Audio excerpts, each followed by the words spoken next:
Hello. காலேஜில் exam வந்து முறையாக நடக்குதா சார்? ஓல்டு ஸ்டூடெண்ட்ஸ் 5 இயர்ஸ்க்கு அதுக்கப்புறமா எக்ஸாம் எழுத வச்சுருக்கீங்க. நிறைய குளறுபடி நடந்திருக்குன்னு டாக்குமெண்ட் எவிடன்ஸோட. வணக்கம் மேடம். வணக்கம், சொல்லுங்க. மேடம், இப்போது குருநானக் காலேஜை பற்றி நீங்கள் சில டீட்டெயிலெலாம் வந்து மீடியாவுக்கு அனுப்பியிருக்கீங்க. கம்ப்ளைண்ட்டை வந்து நீங்கள் வேறு ஆன்லைன் ஐ மீன் மெயில் கம்ப்ளைண்ட்லாம் கொடுத்துருக்கீங்க. ஆக்சுவலாக நீங்கள் என்ன சொல்ல வரீங்க? ஏன்னா ஒரு ஸ்டூடெண்ட்டு ஃபோட்டோ, எக்ஸாமுடைய ஹாலில் எழுதக்கூடிய ஃபோட்டோஸ்லாம் 21ஆந்தேதி பிடிச்ச ஃபோட்டோஸ்லாம் அனுப்பியிருக்கீங்க. ஆக்சுவலாக என்ன நடந்தது? ஏற்கனவே உங்கள் பொண்ணு பிரச்சனை நடந்துச்சுன்னு எங்களுக்கு தகவல் கொடுத்தீங்க. இப்போ திரும்பி இது வேற ஒரு பையனாக இருக்குது. இல்லை உங்கள் பொண்ணு பிரச்சனையா, இல்லை வேற ஒரு பையன் பிரச்சனையா? மேம், டீடைல்ஸ் நான் அனுப்பியிருக்கேன், நீங்க அதை பார்த்துருப்பீங்க.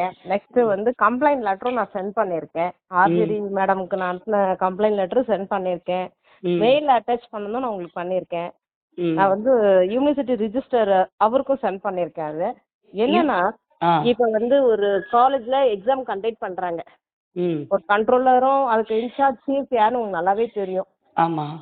இப்போ வந்து யூனிவர்சிட்டி கண்டக்ட் பண்ணா அதுக்கு என்ன ரூல்ஸ் அண்ட் ரெகுலேஷன் போடுறாங்களோ அதே தான் வந்து அட்டானமஸ் காலேஜுக்கும் உண்டு. கரெக்ட்டுங்களா? கண்டிப்பா. இப்போ ஒரு செமஸ்டர் எக்ஸாம் எந்த அளவுக்கு நீங்க பண்றீங்க? இதுக்கு ஸ்குவாட் எல்லாம் வேற போடுறீங்க. ஆமா. அதுக்கு அவ்வளோ போடுறீங்க இல்லைங்களா? அப்படின்னும் போது படிக்கிற பசங்களுக்கு அந்த காலேஜ்ல வந்து எந்த அளவுக்கு ப்ரெஃபரன்ஸ் கொடுக்குறாங்களோ படிக்காத பிள்ளைங்களுக்கு அதே ஈக்குவாலிட்டி தான் அங்க இருக்கு. ஃபுல்லா அதே தான் நடக்குதாங்க. எக்ஸாம்பிள் நான் ஒன்று சொல்றேன் பாருங்க. என் பிள்ளைக்கு வந்து நான் எக்ஸாம் ஃபீ பே பண்ணேன், காலேஜ் ஃபீ பே பண்ணேன். அப்ப என்ன சொன்னாங்கன்னா, இவங்க எந்த போர்ட்டல்ல ஃபீ பே பண்ணாங்கன்னு ஒரு கொஸ்டின் ரைஸ் பண்ணாங்க. நான் என்ன கேட்டேன்னா, நீங்களே போர்ட்டல் வந்து ஆன்லைன்ல பே பண்ணலாம் அப்படின்றது நீங்களே கொடுத்துட்டீங்க, ஆப்ஷன் கொடுத்தீங்க.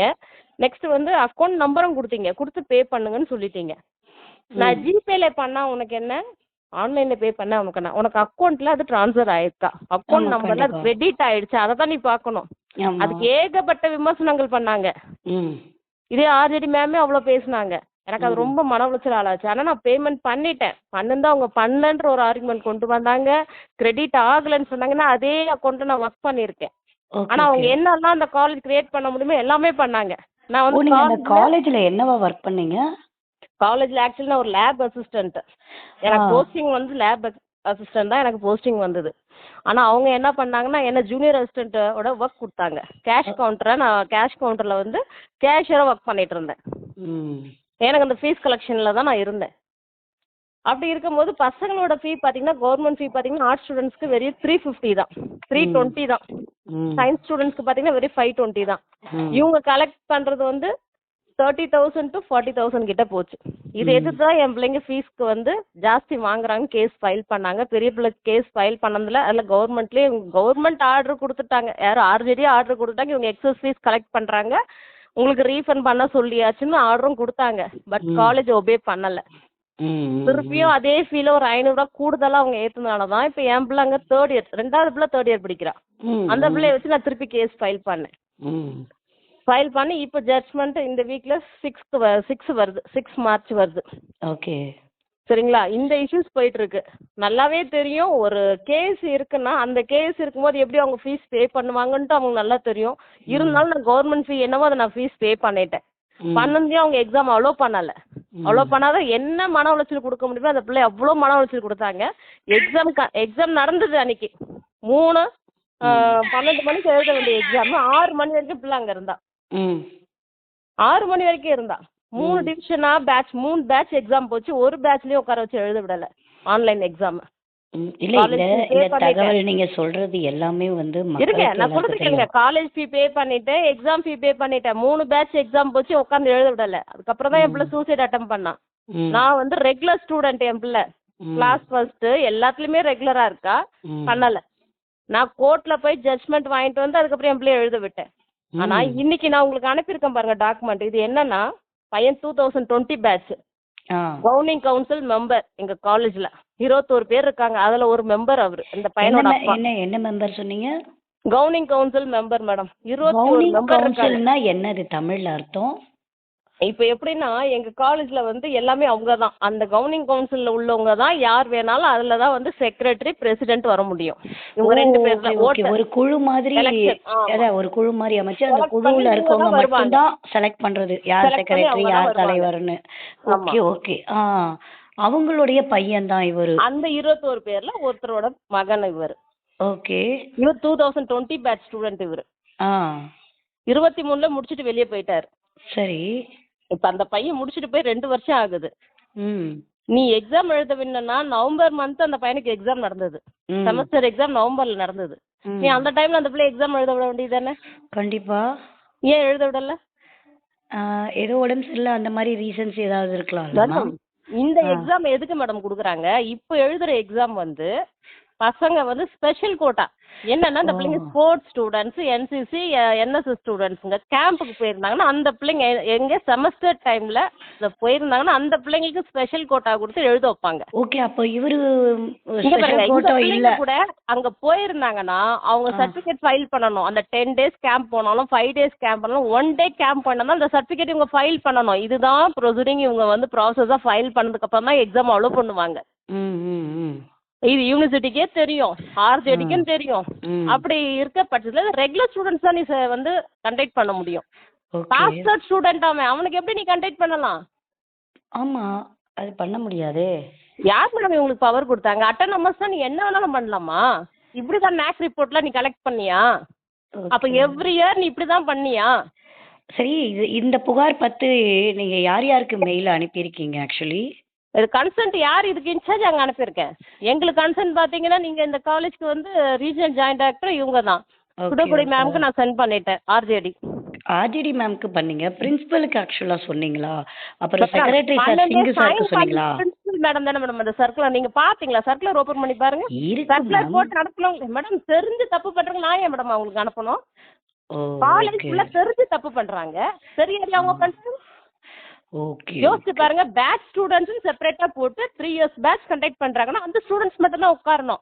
டெய்லி போய் ரவுண்ட்ஸ் போறாங்கல்ல, அப்ப யார் இந்த பேப்பர் ஃபர்ஸ்ட் ஆஃப் ஆல் யார் வந்து கரெக்ஷன் பண்றாங்க?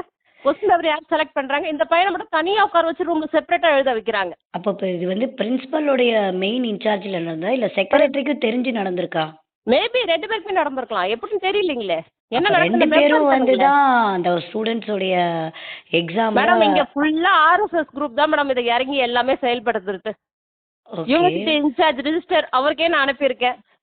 நான் அனுப்பி 1 வாரம் ஆயிடுச்சு. இந்த வரைக்கும் என்ன ஆக்ஷன் எடுப்பாங்க எனக்கு தெரியல. ஃபுல் கண்ட்ரோல் வந்து இந்த காலேஜ் டேக் ஓவர் எடுத்து ஃபுல்லா ஆர்எஸ்எஸ் தான். கம்ப்ளீட் ஆர்எஸ்எஸ் டேக் ஓவர் எடுத்திருக்கு.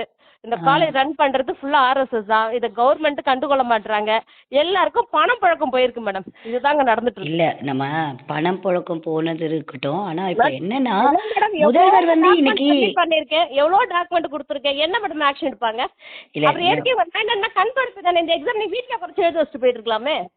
ஓகே, எதுக்கு இது சொல்லுங்க பாப்போம். இந்த டிகிரி போட்டோ அந்த எக்ஸாம் இப்போ ரீசன்ட்டா எழுதின எக்ஸாமோட போட்டோ தான் இல்ல? டேட் பாருங்க. நான் தான் அனுப்பியிருக்கேனே. எத்தனை நாள் டேட் வேணும் உங்களுக்கு? நான் அனுப்புறேன்.